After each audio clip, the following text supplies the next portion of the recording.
என்றைக்காவது தன்னுடைய படங்கள்ல போதை சார்ந்த காட்சியை வைக்க மாட்டேன்னு இவர் என்னைக்காவது விஜய் சொல்லியிருக்கிறாரா? இப்ப நான் என்ன சொல்றேன்னா, மாணவ மாணவிகளுக்கு பரிசளிப்பது, கல்வி உதவித்தொகை வழங்குவது என்பதற்காக ஒருவரை தலைவராக ஏற்றுக்கொள்ள வேண்டும், ஒருவரை முதலமைச்சர் வேட்பாளராக ஏற்றுக்கொள்ள வேண்டும்னா அகரம் பவுண்டேஷன் சூர்யாவுக்கு தான் அந்த வாய்ப்பு அதிகமா இருக்கு. எனக்கு நடிகன் தரையில இறங்கும் போது திரையில பார்த்த நட்சத்திரத்தை தரையில் பார்ப்பதற்கு ஒரு கூட்டம் வருவான். அந்த கூட்டத்தை வைத்துக் கொண்டு நீங்க தொடர்ந்து அரசியல் செய்ய முடியாது. ஒரு ரவுண்டு உங்களுக்கு ஒரு கூட்டம் வரும். அதை நான் மறுக்கவே இல்லை. கமலஹாசனுக்கு வரும், எல்லாருக்கும் வரும். கமலஹாசன் என்ன பண்ணாரு? கோயம்புத்தூர்ல போய் நின்றாரு, ஷேர் ஆட்டோல ஏறி போறாரு. திடீர்னு மக்களோடு மக்களாக கலக்கிறேன். நீ என்ன ஷேர் ஆட்டோல ஏறினாலும் தாஜ் கோரமண்டல தான் நைட்டு தங்குறேங்கிற ஷேர் ஆட்டோல ஓட்டிக்கிட்டு இருக்கவனுக்கும் கூட போறவனுக்கு தெரியுதுல. படிச்சவன் அரசியலுக்கு வரணும், படிச்சவன் அரசியலுக்குனா ஐஏஎஸ் ஆஃபீஸர் பூரா படிச்சவன் தான், பூரா 1000 தப்பு பண்றானே டெய்லி. ஒவ்வொருத்தரும் பல கோடி சொத்து வச்சிருக்கானே. எனக்கு தெரிஞ்ச ஒரு தாசில்தாரு ஒரு மந்திரிகளோட அதிகமா சொத்து வச்சிருக்கான். அப்ப படிச்சவன் தான் எல்லா அயோக்கியத்தனத்துக்கும் வழிகாட்டுறான். மக்களுக்காக போராடக்கூடிய தலைவர்கள் என்று அந்தந்த பகுதிகளில் எனக்கு தெரிந்து ஒரு 100கணக்கான பேர் இருக்கான். நெடுவாசல் போராட்டமா இருக்கட்டும், கூடங்குளம் அணுகுலை போராட்டமா இருக்கட்டும், அந்தந்த பகுதி சார்ந்த விஷயங்கள்ல தங்களுக்கு எந்த பிரதிபலனும் பாராம வழக்குகள் வாங்கி கொண்டு காவல்துறையினுடைய அடக்குமுறைக்கு ஆளாகி தாங்கள் பார்க்கிற வேலைகளை எல்லாம் இழந்து விட்டு பல பேர் களத்துல நிக்கிறான். அவர்கள் பெயர் தெரியுமா விஜய்க்கு? அதான் என்னோட கேள்வி. சினிமா நடிகனோட கிரேஸ்ங்கிறதுக்கு ஒரு வேல்யூ இருக்கதான் செய்யும்.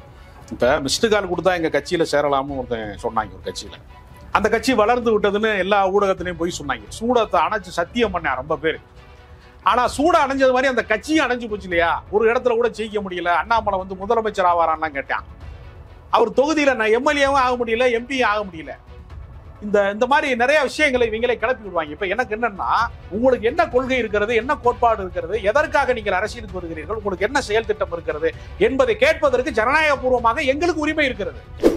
அவரா போய் என்ன பண்றாரு? எடப்பாடி பழனிசாமியுடைய உண்ணாவிரதத்தை ஆதரிக்கிறேன். அதிமுக எங்களுக்கு ஆதரவு தரணும் போட்டியிடாதனால அப்படின்னா, எடப்பாடி பழனிசாமி உண்ணாவிரத பந்தல உட்காந்து என்ன சொன்னார்? யாருக்குமே ஆதரவு கிடையாது. இந்த அவமானம் உங்களுக்கு தேவையா? கரடியே காரி துப்பிடுச்சு மொமெண்ட் மாதிரி அவர் வேணாட்டாரு. இவரா என்ன செய்யறாரு? வழியே போய் தம்பி விஜய்ங்கிறாரு. வணக்கம், இது அரண்சை. நான் ஹசீஃப். இன்று நம்மோடு செயல்பாட்டாளர் ராஜகம்பீரன் இணைந்திருக்கின்றார். அவரை வரவேற்போம். வணக்கம் சார். வணக்கம். தமிழ்நாட்டில் பெருகி இருக்கக்கூடிய அந்த போதை பழக்கம் அப்படின்றது ஒரு பெற்றோராக, ஒரு அரசியல் இயக்கத்தினுடைய தலைவராக தனக்கு மிகப்பெரிய வருத்தத்தை அளிப்பதா விஜய் அவர்கள் தெரிவிச்சிருக்கிறாரு. வழக்கமாக இந்த 10ஆம் வகுப்பு 12ஆம் வகுப்பு தேர்வுகளில் வெற்றி பெற்ற மாணவர்களை ஊக்குவிக்கக்கூடிய வகையில் அவர்களுக்கு பரிசளிக்கக்கூடிய நிகழ்வை 2வது ஆண்டாக நடத்தியிருக்கிறாரு. அந்த நிகழ்வில் இந்த கருத்தை அவர் பேசியிருக்கிறாரு. என்னுடைய கேள்வி அப்படின்றது, இவ்வளவு வருத்தம் அளிக்கக்கூடிய ஒரு நபர் இன்னைக்கு சினிமா துறையிலிருந்து அரசியல் துறைக்கு வந்திருக்கிறார். சினிமா துறையில் இருக்கும் பொழுது இந்த வருத்தம் அவருக்கு இல்லையா அப்படின்ற ஒரு கேள்வி இருக்கு. இதற்கு உங்களுடைய பதில்? எம்ஜிஆர் அவர்கள் தன்னுடைய திரைப்படங்களிலே புகைப்பிடிக்கிற காட்சி, மது அருந்துகிற காட்சியை தவிர்த்து வந்தார். அது ஏன் தவிர்த்தார் என்றால், ஒரு உச்ச நட்சத்திரமாக இருக்கிறவர், மக்களால் கொண்டாடப்படுகிற ஒரு நடிகன் அதை செய்கிற போது அதை இயல்பான ஒன்றாக மாற்றிவிடக்கூடாது. ஒரு காலகட்டங்கள் வரைக்கும், 80களினுடைய காலகட்டங்கள், 90கள் காலகட்டம் வரைக்கும் ஒருத்தர் ஸ்மோக் பண்ணும்போது மறைஞ்சிருந்து ஸ்மோக் பண்ணுவாங்க. தெரிஞ்சவன் சொந்தக்காரர் வர்றாரு, மாமா வர்றாரு அப்படின்னு. இப்பயும் பல பேர் மறைஞ்சிருந்தா குடிக்கிறான். என்ன காரணம் சொல்றான்னா, மரியாதை காரணமாக இல்லை, அவரும் கேட்பாருங்கிறான். இப்ப எல்லாருக்குமான பழக்கமாக அது மாறிவிட்டது. இது இயல்பாக மாறியதற்கு என்ன காரணம் அப்படின்னு பார்க்கிற போது சினிமா மிக முக்கியமான ஒரு காரணம். இன்றைக்கு வரக்கூடிய எல்லா திரைப்படங்களுமே கதாநாயகனுடைய ஓப்பனிங் சீன் அப்படிங்கிறதே டாஸ்மார்க்ல ஒரு பீரை அப்படியே பொங்குற மாதிரி காமிச்சு, விஷுவலா அழகா காமிச்சு, ஒரு பார்ல ஆட்டம் போடுறது மாதிரியான ஒரு குத்துப்பாட்டுல இருந்துதான் கதாநாயகனுடைய இன்ட்ரோடக்ஷன் சீனே தொடங்குறாங்க. என்றைக்காவது தன்னுடைய படங்கள்ல போதை சார்ந்த காட்சியை வைக்க மாட்டேன்னு இவர் என்னைக்காவது விஜய் சொல்லியிருக்கிறாரா?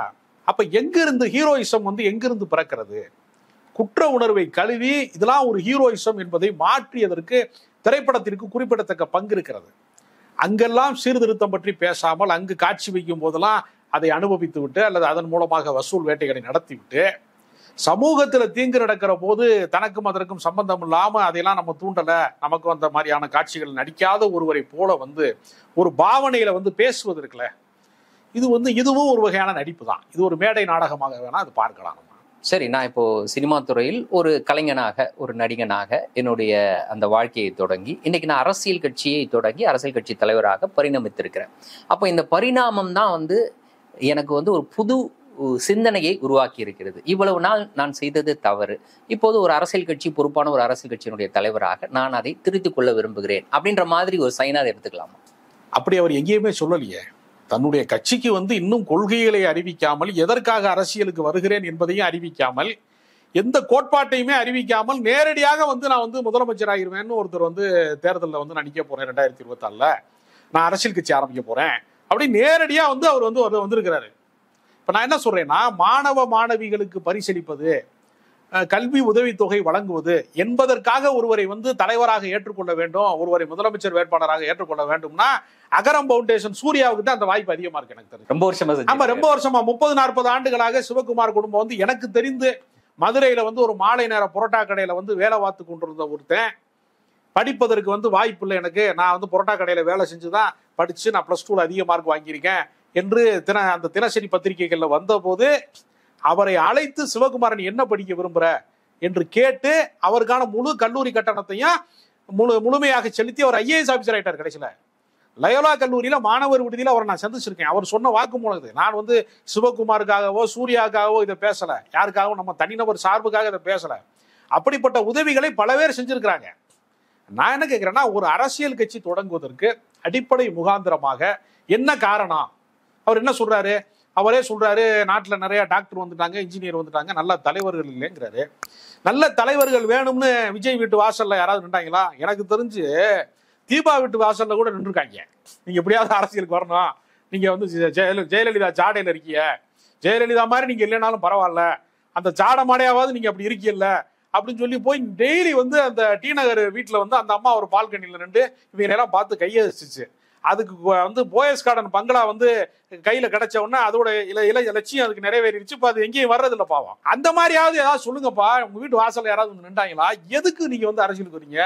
நீங்க வரக்கூடாதுன்னு நான் சொல்லல, என்ன காரணத்துக்காக வரணும்னு. இப்ப நான் என்ன சொல்றேன்னா, தமிழ்நாட்டுல போராடக்கூடிய தலைவர்கள், மக்களுக்காக போராடக்கூடிய தலைவர்கள் என்று அந்தந்த பகுதிகளில் எனக்கு தெரிந்து ஒரு 100கணக்கான பேர் இருக்கான் தலைவர்களுக்கு தகுதியானவன். நம்ம வரலாற்று பூர்வமாக தான் சொல்லணுங்கிற அவசியம் கிடையாது. நல்ல கண்ணு மறைந்த சங்கரையா மட்டும்தான் கிடையாது, மறைந்த நன்மாரை மட்டும்தான் கிடையாது.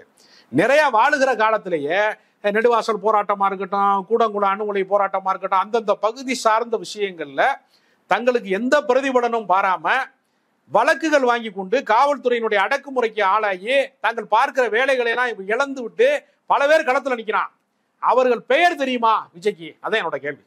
ஒவ்வொரு ஊர்லயுமே போராடுவதற்கு, மக்கள் நலன் சார்ந்த விஷயங்கள்ல போராடுறதுக்கு, எங்க ஊர்ல மணல் அள்ளக்கூடாது அப்படின்னு சில பேர் போராடுறான். தாசில்தாருக்கு வந்து வண்டி ஏற்றி கொள்றாங்க இல்ல. பல ஊர்களில் அந்தந்த ஊர்களில் இயற்கை வளங்களை சூறையாடக்கூடாது என்பதற்கான அமைப்புகள் எத்தனை பேர் இருக்கான். பூ உலகின் நண்பர்கள் மாதிரி அமைப்பு இருக்கான், பல வகையான அமைப்பு இருக்கான். ஏதாவது ஒரு அமைப்பு சார்ந்தவர்களோடு உரையாடி இருக்கிறாரா?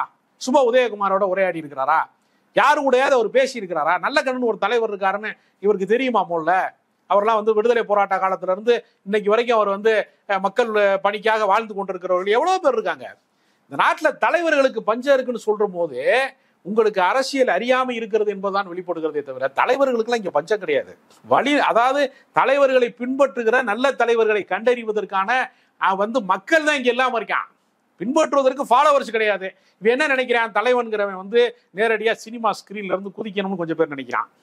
சில பேர் என்ன நினைக்கிறான்? மேடையில நல்லா பேசுறேன் போறான், நல்லவேன்னு நினைக்கிறான். கொஞ்சம் பேர் நல்ல டயலாக் பேசுறாரு, நல்ல கிளர்ச்சியா பேசுறாரு, அவரு அவேசமா பேசுறாரு, அப்ப நல்லா பேசுறவன்லாம் நல்லவேன்னு கொஞ்சம் பேர் நினைக்கிறான். இல்லாட்டினா வந்து இந்த மோடிக்கு மாதிரி கார்பரேட் கம்பெனிகள் வந்து ஒரு 10,000 கோடி செலவு பண்ணி அவர் வல்லவர் நல்லவர் வளர்ச்சி நாயகன் அப்படின்னு சொல்லி இவங்களா பில்டப் பண்ணி ஏற்றி கொண்டு வந்து நிப்பாட்டுறாங்க சில பேரை.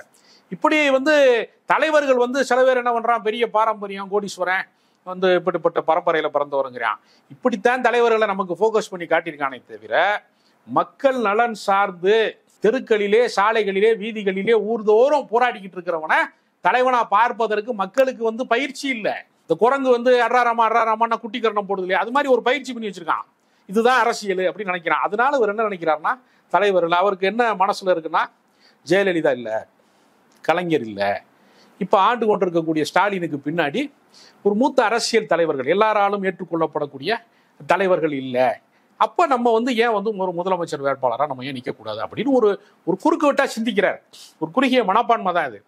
ஆனால் யதார்த்தம் அப்படி கிடையாது. இப்போ கொள்கை அப்படின்றவுடனே நமக்கு ஞாபகம் வர்றது வந்து ரஜினிகாந்த் அவர்கள் தான். அவரும் கட்சி தொடங்குவேன் அப்படின்னு அறிவித்து, கொள்கை பின்னர் அறிவிக்கப்படும்னு அறிவித்து, உங்க கொள்கை என்ன அப்படின்னு கேள்வி கேட்டோடனே அவருக்கு தலையெல்லாம் சுத்தி போச்சு அப்படின்னு அவரே வந்து ஒப்புதல் வாக்குமூலம் கொடுத்தாரு. இன்னைக்கு விஜய் அவர்கள் கட்சி தொடங்கிட்டாரு. இன்ன வரைக்கும் கொள்கை அப்படின்றது அறிவிக்கப்படலை. எங்களுடைய இலக்கு 2026 சட்டமன்ற தேர்தல் தான். அதுக்கு முன்னாடி நாங்கள் கொள்கையை பத்தி பேச மாட்டோம், அரசியல் பேச மாட்டோம். இந்த நடைமுறையை நீங்க எப்படி பார்க்குறீங்க? இதன் மூலமாக விஜய்க்கு இந்த அரசியல் தொடர்பான புரிதல் எப்படி இருக்குன்னு நம்ம புரிஞ்சுக்கணும். அதுங்க விதை இல்லாத பழங்கள்னு வந்துருச்சு, ஹைபிரிட்னு சொல்றது வந்துருச்சு. விதையே தேவையில்லை, விதை இல்லாமலே பழங்கள் வருது. கொட்டை இல்லாம பழம் வரும்போது கொள்கை இல்லாம ஏன் தலைவன் வரக்கூடாதுன்னு நீங்க எல்லாம் நினைக்கிறீங்க அப்படின்னு ஒரு கருத்து இருக்கு. இப்ப இன்னைக்கு இருக்கக்கூடிய 2K கிட்ஸ் இருக்கான்ல, அவன் படித்திருக்க அரசு பள்ளிக்கூடம், அவன் வேலை பார்த்துட்டு இருக்கிற இன்னைக்கு வந்து ஐடி கம்பெனி, இந்த வாழ்க்கை முறையெல்லாம் இருக்குல்ல, இதெல்லாம் ரொம்ப பேர் என்ன நினைக்கிறான்னா, நம்மளா படிச்சு வந்துட்டோம்னு நினைக்கிறான். இந்த 3 கிலோமீட்டருக்கு ஒரு அரசு பள்ளிக்கூடத்தை உருவாக்குனதுல இருந்து, மாவட்டந்தோறும் மருத்துவக் கல்லூரியை உருவாக்குனதுல இருந்து, இந்த மாதிரியான அடிப்படை கட்டமைப்பு வசதிகளை உருவாக்குவதற்கு பின்னால் ஒரு அரசியல் இருக்கிறது. இடஒதுக்கீட்டை பெற்று தந்த சமூக நீதி பேசுகிற ஒரு அரசியல் இருக்கிறது, திராவிட இயக்க அரசியல் இருக்கிறது அப்படிங்கிறது அவனுக்கு தெரியல. ஊர்தோறும் காமராஜர் பள்ளிக்கூடம் திறந்தாருங்கிறதோட நிப்பாட்டிக்கிறான். அரசு கல்லூரிகள் திறந்ததெல்லாம் வந்து அடுத்த கட்ட வளர்ச்சியை வந்து கலைஞர் செய்திருக்கிறாரு அப்படிங்கிறது அவனுக்கு தெரியல. அவன் என்ன நினைக்கிறான்னா, நம்ம ஒரு சுயம்பும்பாங்க சில பேர் தெரியுமா, உலகத்திலே மிகப்பெரிய அயோக்கியம் யாருன்னா சுயம்புன்னு சொல்றவன் தான். ஏன்னா யாரு தயவும் இல்லாம யாருமே வாழ முடியாது. ஒரு புணம் கூட தானா போய் அதுவா டெட் பாடி போய் எங்கேயாவது போய் சுடுகாட்டிலேயே மின்சார சுடுகாட்டில் படுத்துக்கிட்ட வரலாறு கிடையாது. அதுக்கு 4 பேர் தூக்கிட்டு போறேன். கல்யாண மாப்பிளைக்கும் அதுதான், 4 பேர் சேர்ந்துதான் கல்யாணம் பண்ணி வைக்கிறான். ஒரு கையெழுத்து போடவாத ஆளு வேணும் ரிஜிஸ்டர் ஆஃபீஸுக்கு போனா. இந்த உலகத்துல தனிமையா நடக்கிற காரியம்னு ஒண்ணு உலகத்திலேயே கிடையாது. தனியா வந்து ஹனிமூன் போக முடியுமா? அது மாதிரிதான் இது. எல்லாவற்றிற்கு பின்னாலேயுமே ஒரு கூட்டு உழைப்பு இருக்கிறது. பல பேருடைய உழைப்புல தான் வர முடியும். அப்ப ஒருத்தன் கல்வி கற்கிறான், ஒரு அரசு வேலை வாய்ப்பு பெறான், ஒரு ஐடி கம்பெனியில வேலை பார்க்கறான், ஒரு அந்தஸ்துக்கு வர்றான்னாலே அது ஒரு சமூக உழைப்பினுடைய பலனை ஒருவன் அனுபவிக்கிறான் அப்படிங்கிறது புரிஞ்சுக்கிறாம இவன் என்ன நினைக்கிறான்னா, இவன் யாருமே ஒண்ணுமே செய்யல. 2K கிட்ஸ்லாம் நீங்க பாருங்க, எல்லாருமே தப்பா இருக்கேன் அரசியல்ல, சரி நீ யாரடா ஆதரிக்கிற, அவர் விஜய் அரசியலுக்கு வந்தா நல்லா இருக்கும். இந்த மாதிரி என்ன பண்றான்னா, அரசியல் நீக்கம் செய்யப்பட்டவர்கள் விதை இல்லாத பழங்களை போல கொள்கை இல்லாத எந்த தத்துவத்தையும் சித்தாந்தத்தையும் நமக்கு கல்வி முறை போதிக்கல. நம்ம சராசரியான கல்வி முறையில வந்து நமக்கு சேகுவாரா சொல்லிக் கொடுக்க மாட்டான், பகத்சிங் சொல்லிக் கொடுக்க மாட்டான், பெரியாருடைய தத்துவங்களை சொல்லிக் கொடுக்க மாட்டான். பெரியார் ஈரோட்டில் பிறந்தாருன்னு சொல்லிக் கொடுப்பான். பெரியார் என்ன செஞ்சாரு, என்ன கருத்தியல் பேசினான்னு சொல்லிக் கொடுக்க மாட்டான். சமூக நீதி சொல்லிக் கொடுக்க மாட்டான். VP சிங் வரலாறு சொல்லிக் கொடுக்க மாட்டான். நமக்கு இதெல்லாம் எங்கேயாவது போய் நம்மளா வந்து பள்ளிக்கூடத்தை விட்டு கல்லூரியை விட்டு தப்பிச்சு போய் ஏதாவது ஒரு அமைப்புல வேடிக்கை பார்த்து அப்படி கத்துக்கிட்டா தான் உண்டு. அரசியலை பயிற்றுவிக்கிற, அரசியலை புரிந்து கொள்கிற வாய்ப்பு இயல்பா குடும்ப அமைப்புகள்ல கிடையாது. அப்ப இவன் என்ன நினைக்கிறான்னா, இது எல்லாமே தப்பு. அவனுக்கு தெரிஞ்சதெல்லாம் என்ன, ஒரு சமூகத்துல ஒரு அரசியல்வாதி வந்து ஊழல் பண்ணிட்டாரு, அது பண்ணிட்டாரு, இது பண்ணிட்டாரு, இந்த தகவல்களை வைத்துக் கொண்டுதான் அரசியல் அணுகிறான். அரசியல்ல வந்து தவறு நடக்குதுன்னா அதுக்கு முன்னாடி நடந்த சரியும் இருக்கு. அதுக்குள்ள ஒரு வரலாற்று பூர்வமா பல நிகழ்வுகள் நடந்திருக்கு. ஒரு விபத்து நடக்குதுன்னா பல பயணங்கள் நடக்கும் போது ஒரு விபத்து நடக்கும். இவன் விபத்தை பேசுறானே தவிர பயணத்தை பத்தி பேசவே மாட்டேங்கிறான். எப்படி இந்த இடத்துக்கு வந்து சேர்ந்தாங்கிற பத்தி அவனும் பேச மாட்டேங்கிறான். ஒரு 4 வழிச்சாலை வருதுன்னா திடீர்னு அதுவா வரல, அதுக்கு பின்னாடி ஒரு அரசியல் இருக்கிறது. அதுக்கு பின்னாடி கார்பரேட் நலன் இருக்கலாம், எது வேண்டுமானாலும் இருக்கலாம். இந்த அரசியலை புரிந்து கொண்டவனுக்கு தான் தெரியுது. அதனால இந்த 2K கிட்ஸுக்கு அரசியல் தெரியல, விஜய்க்கும் அது மாதிரி ஒன்றும் தெரியாது. இவங்கெல்லாம் ஒன்று சேரலாங்கிறத. நீங்க அறிவாளியை மட்டும் ஒன்று கூடும்போது அறியாமை மிக்கவர்கள் ஒன்று கூடக்கூடாதா? அவனுக்கு உரிமை கிடையாதா? அவனுக்கும் ஓட்டு ஒன்று தானே, மோடிக்கும் ஒரு ஓட்டு தானே, சாதாரண மனிதனுக்கு ஒரு ஓட்டு தானே. இப்ப எண்ணிக்கை தானே அரசியல்ல கணக்கு. அதனால இவருக்கு ரசிகர்கள் வந்து, அதாவது திரையில பார்க்கிற நட்சத்திரங்களை தரையில பார்க்கும்போது வியப்பான், இது ஒரு இயல்பு. ஆனா தொடர்ந்து வியப்பானான்னு ஒரு கேள்வி இருக்கு. ஒரு ரவுண்டு சுத்தும் போது கூட்டம் வரும். விஜயகாந்துக்கு வந்து ஒரு AR முருகதாஸுக்கு கல்யாணம் பண்றதுக்காக போகும்போது அந்த கள்ளக்குறிச்சி பகுதியில், அந்த பகுதியில் பூரா, விருதாச்சலம் பகுதியில் பூரா பெரிய டிராபிக் ஜாம் ஆயிருக்கு. அதுக்காக அவருக்கு எல்லா காலத்திலும் அப்படி இருந்துச்சா அப்படின்னா கிடையாது.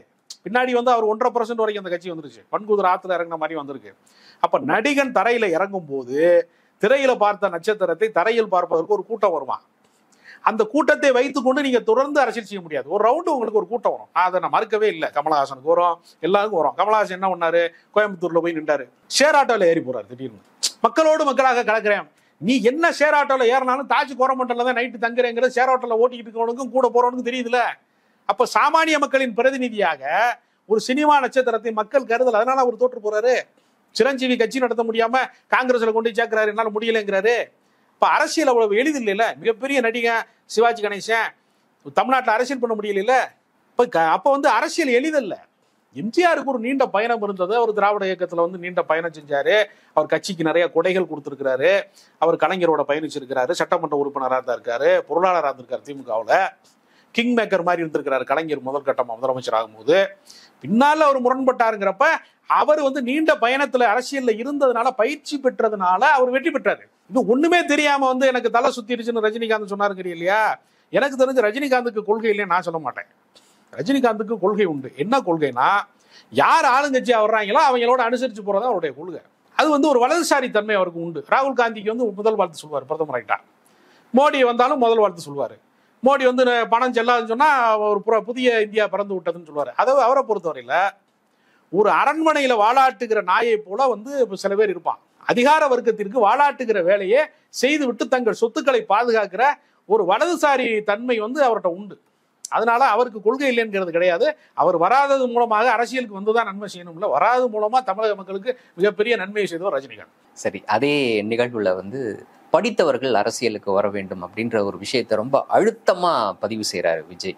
அதை 2 முறை பேசுறாரு. அங்க இருக்கக்கூடிய மாணவர்களிடம் கேள்வியும் எழுப்புறார். படித்தவர்கள் அரசியலுக்கு வரக்கூடாதா? உங்களுடைய பதில் என்ன? உங்களை பார்த்துதான் கேட்கிறேன் அப்படின்ற ஒரு கேள்வி. இதை பார்க்கும்போது இது யாரை குறிப்பிட்டு இவர் பேசுறார்? யாரை அவமானப்படுத்தும் வகையில் இது இருக்கு தமிழக அரசியல் வரலாற்றை பார்க்கும் பொழுது? இல்ல, எனக்கு தெரிஞ்சு அவர் கண்ணாடியை பார்த்து முன்னாடி நின்று பேசிட்டாராங்கிற சந்தேகம் வேற எனக்கு இருக்கு. ஏன்னா அவர் லயோலா காலேஜ்ல விஸ்காம் படிக்கிறதுக்கு முதல் 2 ஆண்டுகள்லயே அவர் பாதியிலே படிப்பு நிறுத்தியவர். அதனால முழுமையான கல்வி கற்றவர் அப்படிங்கிற இடத்துல கூட விஜய் வரமாட்டாரு. படிக்காதவர்கள் அரசியலுக்கே வரக்கூடாதுன்னா அவர் காமராஜரையும் போன முறை அவர் சொன்னாரு, காமராஜர் அரசியலுக்கு வந்திருக்கே கூடாது. ரொம்ப தவறான விஷயம். முதல்ல காமராஜர் வந்துடக்கூடாது. கலைஞரும் பள்ளி படிப்பு இறுதி வரைக்கும் தான் போயிருக்காரு. முழுமையான படிப்பு அவருக்கும் கிடையாது. அதனால அவரும் அரசியலுக்கு வந்துடக்கூடாது. தந்தை பெரியாரு தொடக்க கல்வியிலேயே முடிஞ்சு போச்சு, ஆரம்ப கல்வியிலேயே. அதனால அவர் ஏதோ 3ஆம் வகுப்பு 5ஆம் வகுப்பு படிச்சதா சொல்றாங்க. அதனால அவரும் வந்து அரசியலுக்கு வந்துடக்கூடாது. அப்ப தந்தை பெரியார், காமராஜர், கலைஞர் போன்றவர்கள்லாம் அரசியலுக்கு வரக்கூடாது. அண்ணாமலை தான் அரசியலுக்கு வரணும். டு தி எக்ஸ்டென்ட் ஜெயலலிதா கூட வந்துருக்க கூடாது. ஆமா, ஜெயலலிதாவும் பள்ளி படிப்பு தான். அப்ப இதெல்லாம் கணக்கு பார்க்கும்போது இவங்கெல்லாம் யாரும் தலைவர் ஆயிருக்க கூடாது. அண்ணாமலை மாதிரி ஐபிஎஸ் வந்தாங்கன்னு வச்சுங்களேன், நாடு நல்லா இருக்கும் அப்படின்னு நினைக்கிறாருன்னு நினைக்கிறேன். அதாவது அரசியல்னா என்னங்கிறது தெரியல. அதாவது அரசியல் யாருக்கானதுன்னா, சாமானிய மக்களினுடைய, எளிய மக்கள், அதிகாரத்தை பெற முடியாத மக்கள், அதிகாரத்தை சுவைக்கவே முடியாத மக்கள், எந்த உரிமையும் அற்ற மக்கள் இருக்கான்ல, அவர்களை பிரதிநிதித்துவப்படுத்துவதற்காகத்தான், அவங்களோட ரெப்ரசன்டேட்டிவா தான் அரசியலுக்கு பல பேர் வர்றாங்க. அதையே புரியாம படிச்சவன் அரசியலுக்கு வரணும், படிச்சவன் அரசியலுக்கு வரணும். ஐஏஎஸ் ஆஃபீஸர் பூரா படிச்சவன் தான், பூரா 1000 தப்பு பண்றானே டெய்லி. ஒவ்வொருத்தரும் பல கோடி சொத்து வச்சிருக்கானே. எனக்கு தெரிஞ்ச ஒரு தாசில்தார் ஒரு மந்திரிகளோட அதிகமா சொத்து வச்சிருக்கான். அப்ப படிச்சவன் தான் எல்லா அயோக்கியத்தனத்துக்கும் வழிகாட்டுறான். படிக்காதவன் அரசியல்வாதி ஆகி போனாலும் கூட ஐஏஎஸ் ஆஃபீஸரா இருக்கிறவன் எல்லாம் வழிகாட்டுறான். இந்த இதுல ஆட்டையை போடலாம் இந்த இடத்துல அப்படின்னு அவன் சொல்லிக் கொடுக்குறான். சட்ட ரீதியாக சொல்லிக் கொடுக்குறான். இப்ப பாருங்க, ஒரு படிக்காத ஆளு தொழிலதிபர் ஆயிடுவான், பெரிய வியாபாரி ஆயிடுவான். ஆடிட்டர் தான் சொல்லிக் கொடுப்பான் எப்படி சட்டத்தை ஏமாற்றுவது அப்படின்னு சொல்லிக் கொடுப்பான். வக்கீல் சொல்லிக் கொடுப்பான். ரேப் பண்ணா ஒன்றும் பிரச்சனை இல்லை, அது ஒரு குற்றம் கிடையாது, அதை நம்ம சரி பண்ணிடுவோம், கேஸ் எல்லாம் பண்ணிடுவோம் சொல்லி கொடுக்குறான். படிச்சவன் தான் இந்த நாட்டை வந்து பல பேர் கெடுத்திருக்கான். எல்லாம் தான் படிச்சீங்க, என்ன பண்ணி கிழிச்சிங்கன்னு பட்டுக்கோட்டை கல்யாணசுந்தரம் கேட்டாரு. சித்தர் முதல் ஞானிகளும் சிந்தனையில் யோகிகளும் எத்தனையோ உண்மைகளை எழுதி வச்சாங்க, எல்லாம் தான் படிச்சீங்க, என்ன பண்ணி கிழிச்சிங்கன்னு பட்டுக்கோட்டை கல்யாணசுந்தரம் கேட்டிருக்காரு. படிச்சவன் தான் நாட்டையே கெடுத்திருக்கான் பல பேர். முதல்ல யதார்த்தம் என்னவென்று தெரியாமல் எதையாவது சொல்றது, படிச்சவன் அரசியலுக்கு வரணும் அப்படின்னு சொல்றாரு. படிச்சவன் அரசியலுக்கு வரக்கூடாது என்பதில் அர்த்தம் எல்லாருக்கும் அரசியல்ல உரிமை இருக்கிறது அப்படிங்கறத புரிந்து கொள்ளணும். மாணவர்கள் படிக்கிற வேலையை பார்க்கணும். படிக்கிற காலத்திலே வந்து நீங்கள் அரசியலும் பங்கேற்கலாம். அது எப்படி நடக்கும், எப்படி சாத்தியம் அப்படின்னா, நீங்க தினசரி செய்தித்தாள்களை படிங்க, சமூக ஊடகங்கள் வளர்ந்திருக்கின்றது, அதுல இருக்கக்கூடிய செய்திகளையும் படிங்க. அதில் எது சரி அப்படின்றதை நீங்கள் தேர்ந்தெடுக்க வேண்டும். அதுலதான் உங்களுடைய அரசியலே அடங்கி இருக்கு அப்படின்னு சொல்லிட்டு சமூக வலைதளங்கள் பற்றி தன்னுடைய வருத்தத்தை, தனக்கு இருக்கக்கூடிய கோபத்தையும் கூட சொல்லலாம், அப்படியாக பதிவு செய்கிறார். ஏன் சமூக ஊடகங்கள் மீது அவருக்கு அவ்வளவு பெரிய கோபம்? சமீபமாக அவரையும் திரிசாவையும் பற்றி நிறைய கிசுகிசுக்கள் வந்து சமூக வலைதளங்கள்ல ரொம்ப சோசியல் மீடியா முழுக்க வந்துச்சு. அதை பார்த்து விஜய் வந்து கொஞ்சம் அச்சப்படுகிறார். என்னடா நம்ம வர்றோம், அரசியலுக்குள்ள வர்றோம், வரும்போதே நம்மளை பத்தி கிளப்பி விடுறாங்க, அச்சப்படுறார். ஆனா சோசியல் மீடியா மட்டும்தான் அதிகாரத்துக்கு எதிரான குரலாக தொடர்ந்து வேலை செய்து கொண்டே இருக்கிறாங்க. இங்க நிறுவனமயமாக்கப்பட்ட செய்தி நிறுவனங்கள் எல்லாமே அரசுக்கு ஆதரவாக, ஏற்கனவே ஆளுகிற அரசாங்கங்களுக்கு ஆதரவாக இருக்கான். மணிப்பூர் கலவரம் நடந்த போது அதற்குள்ள இருக்கக்கூடிய உண்மையான துயர சம்பவங்களை பூரா, பாலியல் வன்கொடுமைகளை பூரா நிர்வாணப்படுத்தப்பட்டதெல்லாம் சோசியல் மீடியா தானே வெளியே கொண்டு வந்தான். அதிகாரப்பூர்வமான செய்தி நிறுவனங்களை கொண்டு வந்தான். அதெல்லாம் மூடி மறைச்சாத. சோசியல் மீடியாவோட வேல்யூவே அவருக்கு தெரியல. இதெல்லாம் பூமரங்கில்னு சொல்லிடுவாங்க. இன்னைக்கு இருக்க சோசியல் மீடியாவில் எல்லாத்துலயும் தீமை இருக்கு. நீங்க நடிச்ச படத்துல தீமை இல்லையா? நீங்க எவ்வளவு மோசமான படம் நடிச்சிருக்கீங்க, குருவின்னு படம் நடிச்சிருக்கீங்க, எத்தனையோ படம் நடிச்சிருக்கீங்க, சுரான் படம் நடிச்சிருக்கீங்க, அதெல்லாம் தீமை இல்லையா? சினிமா கண்டுபிடிச்சவன் பார்த்தா எவ்வளவு சங்கடப்படுவான், இவ்வளவு மோசமா படம் நடிச்சிருக்காங்களேன்னு. அது எல்லாருக்கும் தான் உண்டு.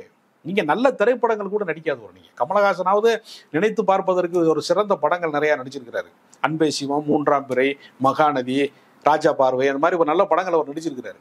நினைத்து பார்த்தா நல்ல படங்களே கிடையாது. அவருடைய தொடக்க காலத்துல ஒரு சில படங்கள் மட்டும்தான் அவருக்கு காதலுக்கு மரியாதை மாதிரி ஒரு சில கதை சார்ந்த படங்கள், யதார்த்த படங்கள்ல ஒரு 10 ஆண்டு காலத்துக்குள்ள நடிச்சிருக்கிறாரு. அவர் ஒரு ஸ்டார் அந்தஸ்து ஆனதுக்கு பின்னாடி ரொம்ப கொடூரமான வணிக படங்கள் தான் அவர் நடிச்சிருக்காரு. பார்க்க முடியாத படங்களா அவர் நடிச்சிருக்கிறாரு. அதனால இவர் நல்ல படங்கள் கூட அவர் நடிக்காதவர். அதனால இவருக்கு அந்த கருத்து சொல்வதற்கு சோசியல் மீடியால தீமை இருக்கு, யார் இல்லைன்னா தீமை இருக்கதான் செய்யுது. ஃபேக் நியூஸ் எல்லாத்துலேருந்தே வருது. அதனால சோசியல் மீடியா பார்த்து விஜய் அச்சப்படுவது என்பது தேவையற்றது. இப்போ நம்ம ஒரு பக்கம் பேசிக்கிட்டு இருக்கோம், விஜய் ஒரு கொள்கை இல்லாமல் ஒரு கட்சியை தொடங்குவது அப்படின்றது மிகப்பெரிய ஆபத்து அப்படின்றது. அவர் எதிர்பார்க்கக்கூடிய அந்த பலன் அவருக்கு கிடைக்காது. ஒரு சுற்றுல வேணா மக்கள் வருவாங்க, அவருக்கு வாக்களிக்க மாட்டாங்க அப்படின்ற மாதிரி சொல்லும்போது அவர் கட்சியினுடைய உறுப்பினர் சேர்க்கையை அனௌன்ஸ் பண்றாரு. லட்சக்கணக்கில் உறுப்பினர்கள் சேர்ந்திருக்கின்றார்கள். இது ஒரு பெரிய நம்பரா எல்லாராலையும் பார்க்கப்படுது. உங்களுடைய கருத்து? அது சினிமா நடிகனோட கிரேஸுங்கிறதுக்கு ஒரு வேல்யூ இருக்கதான் செய்யும். இப்ப மிஸ்டு கால் கொடுத்தா எங்க கட்சியில சேரலாம்னு ஒருத்தன் சொன்னாங்க. ஒரு கட்சியில அந்த கட்சி வளர்ந்து விட்டதுன்னு எல்லா ஊடகத்திலையும் போய் சொன்னாங்க. சூடத்தை அணைச்சு சத்தியம் பண்ண ரொம்ப பேரு. ஆனா சூட அணைஞ்சது மாதிரி அந்த கட்சியும் அணைஞ்சு போச்சு இல்லையா? ஒரு இடத்துல கூட ஜெயிக்க முடியல. அண்ணாமலை முதலமைச்சர் ஆவாரான்லாம் கேட்டான். அவர் தொகுதியில நான் எம்எல்ஏவும் ஆக முடியல, எம்பியும் ஆக முடியல. இந்த மாதிரி நிறைய விஷயங்களை இவங்களே கிளப்பி விடுவாங்க. இப்ப எனக்கு என்னன்னா, சில பேர் சொல்றான், விஜய்க்கு எப்படி நீங்க கொள்கை இல்லைன்னு சொல்ல முடியும்? அவர் அனிதா மரணத்துக்கு போனாரு, தூத்துக்குடியில பாதிக்கப்பட்ட துப்பாக்கி சூட்டுக்கு பலியான அந்த பாதிக்கப்பட்டவர்களை போய் பார்த்தாரு அப்படின்னு சொல்றாங்க. அதுல இருந்து புரியலையா உங்களுக்கு அவர் யாரு பக்கம் நிக்கிறாருன்னு? உங்களுக்கெல்லாம் புரியாதா அப்படின்னு ஒருத்தன் கேட்கறான் என்னைய பார்த்து. நான் என்ன சொல்றேன்னா, அனிதா மரணத்திற்கு தனிப்பட்ட முறையில அந்த குடும்பத்தை போய் சந்தித்து நீங்கள் ஆறுதல் கூறி நீங்க பணம் கொடுக்குறீங்க, நான் வரவேற்கிறேன். நீட்டு எதிர்ப்பு இன்றைக்கு எல்லா மாநிலங்களையும் வெடிக்குதுல. தமிழ்நாட்டில் மட்டும்தான் அந்த குரல் ஒலித்தது போய் இன்றைக்கு வட மாநிலங்கள் முழுக்க அது எதிரொலிக்குதுல. இந்த காலகட்டத்தில் நீட்டு வேண்டாம் என்பதற்கு தனிநபருடைய உதவி செய்வதை தாண்டி சித்தாந்த ரீதியாக, கொள்கை ரீதியாக, கோட்பாட்டு ரீதியாக இது தவறு என்று யாரையாவது குறிப்பார்த்து அவர் பேச முடிகிறதா? அவரால் குறைந்தபட்சம் அந்த கூட்டத்தில் கூட பேசியிருக்கலாம். மாணவர்கள் மத்தியில மாணவர்களை பாதிக்கிற நீட்டை நான் எதிர்க்கிறேன் அப்படின்னு கூட சொல்லியிருக்கலாம். சந்தர்ப்பம் இருக்கிறது. அது கல்வி சார்ந்த நிகழ்ச்சிங்கிறதுனால சொல்லலாம். சொல்லியிருக்கிறாரு கிடையாது. சரி, தூத்துக்குடி துப்பாக்கி சூட்டுக்கு காரணமான அமைப்பு எது, அதிகார அமைப்பு எது என்பதை சுட்டிக்காட்டுகிற இடத்துல அவர் இருக்கிறாரானா கிடையாது. அப்ப தனிநபர் உதவி செய்வது என்பது, இப்போ ஒரு நகைச்சுவை நடிகன் உடல் நலம் பாதிக்கப்பட்டிருக்கேன், ஒத்த கை ஒத்த கால் எனக்கு விளங்கலன்னு ஒருத்தன் வீடியோ போடுறான். வெங்கல்ராவ்னு ஒரு நடிகன். சிம்பு ஒரு 2 லட்சம் ரூபா கொடுக்குறாரு, உதவி செய்யறாரு. அப்ப சிம்பு அடுத்த தமிழ்நாட்டுக்கு முதலமைச்சர் ஆக்கலாமா அப்படின்னு ஒரு கேள்வி இருக்கு. உதவி நிறைய பேர் செய்யறாங்க. அது உங்களுக்கு வசதி இருக்கிறது, வாய்ப்பு இருக்கிறது, அல்லது உதவுகிற மனம் இருக்கிறது, அதை நான் வரவேற்கிறேன். உங்க மனிதாபிமானத்தை வரவேற்கிறேன்.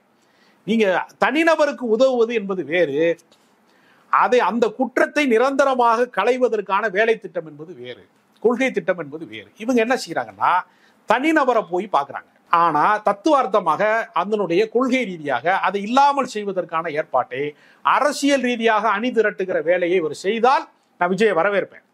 விஜய் வரவே கூடாது என்கிற வன்மம் எனக்கு கிடையாது. நீங்கள் தயாரா வாங்க. இப்ப நான் இருக்கேன், நான் போய் விஜய் வச்சு படம் இயக்கணும் அப்படின்னு நான் கேட்கிறேன். விஜய் என்ன சொல்லுவாரு? நீ என்ன படம் வேலை செஞ்சிருக்க, உனக்கு சினிமா பத்தி என்ன தெரியும், நீ ஏற்கனவே சக்சஸ் படம் பண்ணிருக்கியா, எவ்வளவு பெரிய ஹீரோக்கு நீ கதை சொல்லணும்னா உனக்கு என்ன தகுதி இருக்குன்னு அவர் என்னைய பார்த்து கேட்பாரா இல்லையா? கண்டிப்பா. ஒரு சினிமா ஆர்வலனா நான் போய் அணுகுனா என்னை கேட்பாரா இல்லையா?